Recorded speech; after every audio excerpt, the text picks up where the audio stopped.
Hai guys, perkenalkan nama saya Afroni Gesinta dengan NIM F1121241051. Saya berasal dari Universitas Tanjung Pura Pontianak dari Fakultas Keguruan dan Ilmu Pendidikan Prodi PG PAUD. Tujuan saya untuk membuat video ini yaitu menyelesaikan tugas komunikasi efektif dari Ibu Aryani Ramadhani, STMPD. Nah, kemudian kita lanjut ke dalam pembahasannya. Yang pertama itu kita mengenal pengasuhan. Kita mengenal apa itu pengasuhan. Jadi, pengasuhan positif adalah pondasi yang penting dalam perkembangan anak usia dini. Sayangnya, beberapa aspek pengasuhan positif seringkali disepelekan oleh orang tua. Nah, padahal aspek-aspek ini sangat berpengaruh pada pertumbuhan dan perkembangan seperti emosional, sosial, dan kognitif anak. Kita masuk ke dalam beberapa pengasuhan positif yang seringkali disepelekan. Yang pertama itu ada kualitas waktu bersama. Kualitas waktu bersama ini bukan dalam konteks 24 jam bersama seperti ada ibu ada anak gitu. Bukan, tapi konteks ini bermaksud seperti misalnya bermain bersama, membaca cerita, berbicara tentang perasaan. Nah, bermain bersama ini seperti bukan hanya tentang memberikan seperti kita orang dewasa memberikan mainan kepada anak-anak, tetapi ikut terlibat aktif dalam permainan anak. Ini membantu anak belajar mengembangkan imajinasi dan memperkuat ikatan emosional. Yang kedua itu ada membaca cerita. Membaca buku cerita sebelum tidur atau kapanpun memungkinkan, membuat anak mengembangkan kemampuan bahasa, imajinasi, dan menumbuhkan minat pada membaca. Diusahakan bunda-bunda untuk membaca ceritanya, jangan anak yang menghadap ke buku. Boleh sesekali memberikan tunjuk gambar kepada anak-anak. Tapi usahakan anak itu berhadapan dengan kita yang membaca cerita, agar anak itu dapat melihat gerak mimik dari bibir kita. Kemudian ada berbicara tentang perasaan. Ajak anak untuk mengungkapkan perasaan, baik yang positif maupun negatif.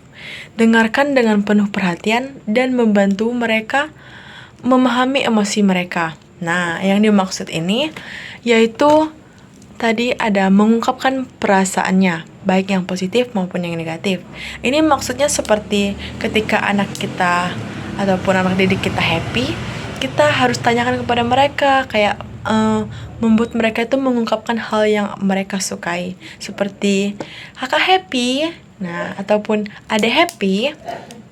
Kemudian untuk yang negatifnya, ketika mereka marah, kesal, dan emosi, usahakan untuk mengajarkan mereka untuk mengungkapkan emosi-emosi mereka. Jangan selalu untuk jangan biasakan anak itu untuk tantrum, tapi kita harus mengajak mereka dan membiasakan mereka agar mereka dapat memberikan ataupun mengungkapkan hal yang mereka rasakan. Seperti saat mereka marah, kakak marah kenapa? Gitu, kita nanya kan.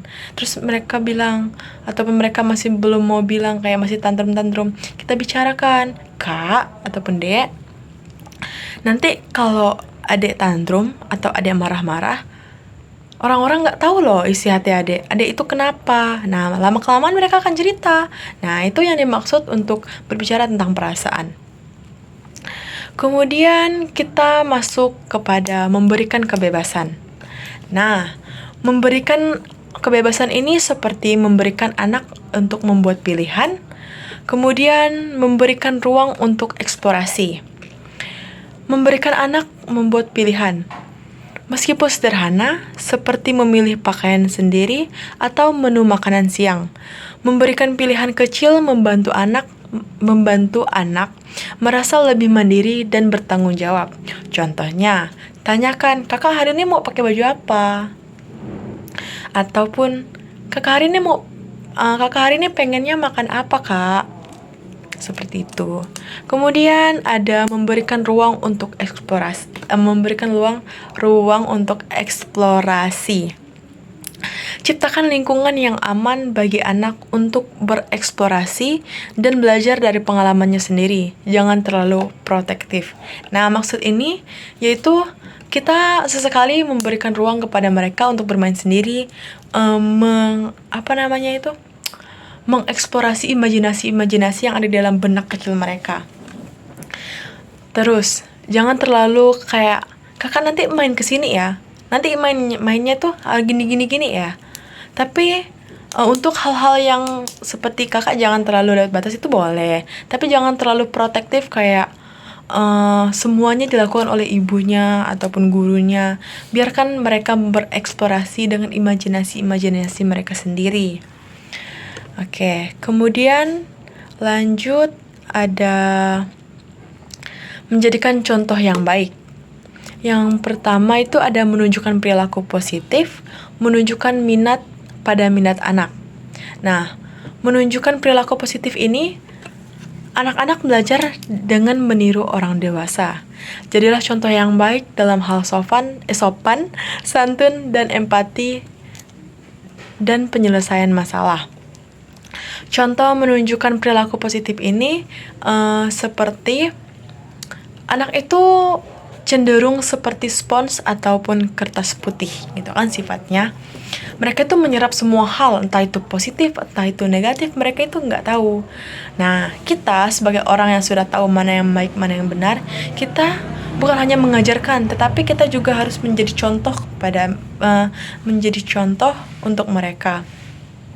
Contohnya, seperti kita dalam kehidupan sehari-hari harus sering berterima kasih, minta tolong gitu. Hal-hal kecil seperti itu akan menanamkan dalam benak kecil mereka untuk, oh tadi mommy bilangnya gini-gini pas dikasih sesuatu sama orang lain, ataupun tadi bunda bilangnya gini-gini ya, ataupun ini di saat keramaian. Kita sebagai pencontoh untuk mereka, kita harus bilang permisi gitu. Nah, mereka kan akan melakukan hal yang sama ketika mereka di dalam situasi seperti mau lewat juga tapi tadi miss tangannya di bawah, disodorkan ke bawah, terus agak nunduk, katakan permisi. Nah, mereka akan melakukan hal yang sama, seperti itu contohnya. Kemudian ada menunjukkan minat pada anak. Nah, tunjukkan minat yang tulus pada minat dan hobi anak. Ini akan membuat mereka merasa didukung dan dihargai. Nah, contohnya ini seperti ketika anak melakukan lomba, kita jangan hanya menemani ataupun mengantar mereka, tapi kita juga harus mendukung, menjadi supporter pertama bagi anak-anak kita, entah itu kalah, entah itu menang. Itu akan menjadi hal yang tulus dan positif yang akan diserap mereka. Seperti misalnya ketika mereka sedang melakukan lomba, tapi out of nowhere tiba-tiba mereka kalah, kita tetap ucapkan, wih kakak tadi hebat ya, udah kayak gini, bisa kayak gini, nanti kedepannya bisa ikut lagi, bisa lebih hebat lagi. Nah, seperti itu. Kemudian ada memberikan pujian yang spesifik. Pujian yang spesifik ini seperti bukan hanya memberikan pujian seperti bukan iming-iming, tapi kayak cuman kakak pintar gitu.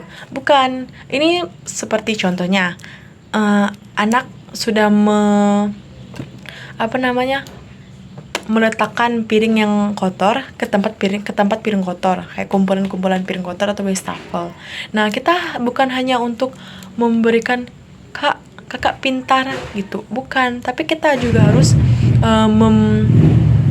mengatakan, wah kakak pintar ya, udah bisa letakkan piring sendiri ke tempat-tempat piring kotor. Nah, kemudian, wih kakak pintar ya, udah bisa berbagi ya sama kawannya itu.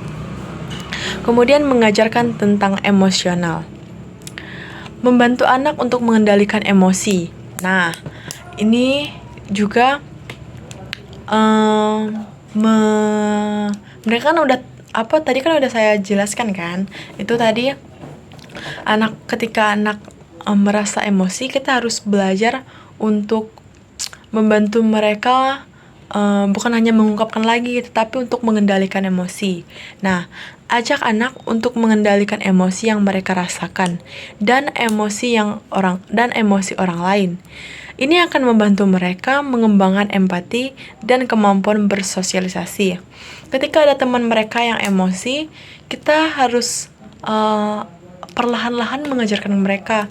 Tadi temannya marah-marah ya, gitu. Terus mereka bilang, iya bu, iya miss, iya mama, gini, gini, gini, gini.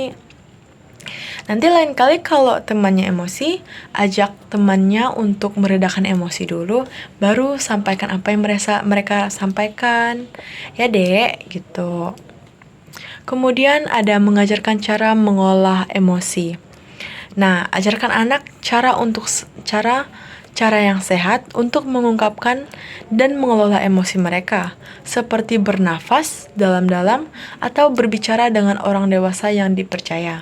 Nah, kita katakan juga kepada anak-anak didik kita ataupun anak kita sendiri, jika misal mereka menemukan atau mereka yang sendiri mengalami emosi tersebut, mereka juga harus mampu bersikap dalam situasi apapun. Misalnya, tadi adik lihat ya temannya itu emosi ya. Terus, adik kenapa nggak adik ajarin apa yang biasa adik lakukan kalau ada emosi. Nah, itu kan juga dapat mengajarkan atau mengolah emosi. Ataupun kayak dari kita orang dewasa kepada anak kita. Dek, kalau ada emosi, nafas dulu dalam-dalam, keluarkan, tenangkan dirinya, baru adek cerita sama mama, sama bunda, sama mommy, ya. Nah, seperti itu. Aspek-aspek ini sering disepelekan tapi sangat berpengaruh kepada anak. Semoga apa yang saya sampaikan tadi dapat bermanfaat kepada siapapun penonton yang akan menonton video ini. Saya rasa video ini cukup sampai di sini. Sekian dan terima kasih. Selamat malam.